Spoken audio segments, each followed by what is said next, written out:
मीरा, हे बघ तुझ्यासाठी 3-4 साड्या आणल्यात मी. बघ बरं कुठली आवडते तुला.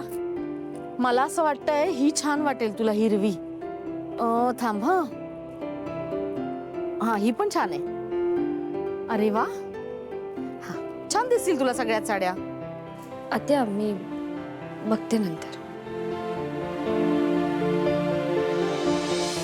मीरा, मला माहिती आहे कुणी काहीही बोलू, पण आपल्याच वडिलांना आपल्या नजरेसमोर कुणीतरी मारतंय म्हटल्यावरती दुःख तर होणारच ना. हे बघ तुझ्या जागी मी असते ना. प्लीज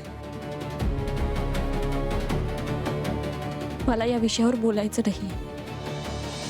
नको बोलूस, तू काही नको बोलूस.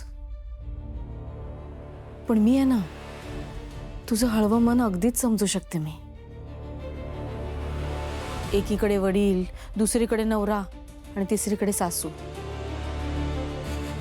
पण मी तुला सांगते, मंजिरी वहिनी तुला अजिबात समजून घेणार नाहीत. बरं आता तू म्हणशील की मी हे सगळं का बोलतेय, तर सत्याची बाजू जिंकावी ना म्हणून बोलते मी. खरंच सत्य म्हणजे अगदी सोन्याहून पिवळं असतं.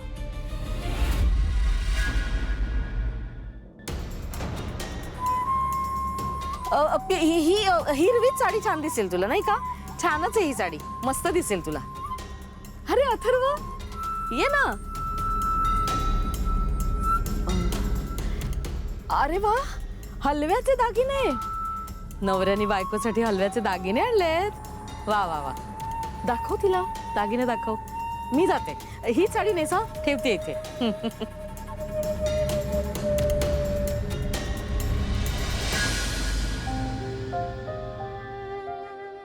हे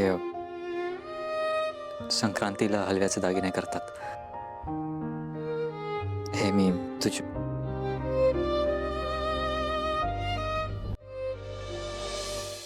मीरा, मीरा हे काय वागणं झालं?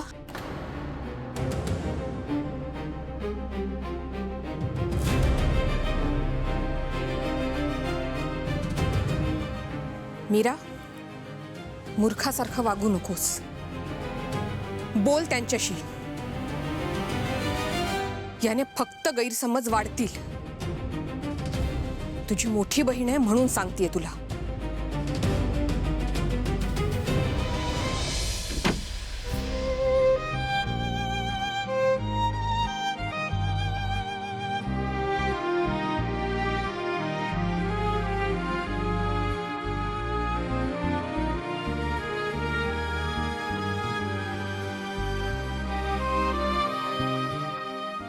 अथर्व,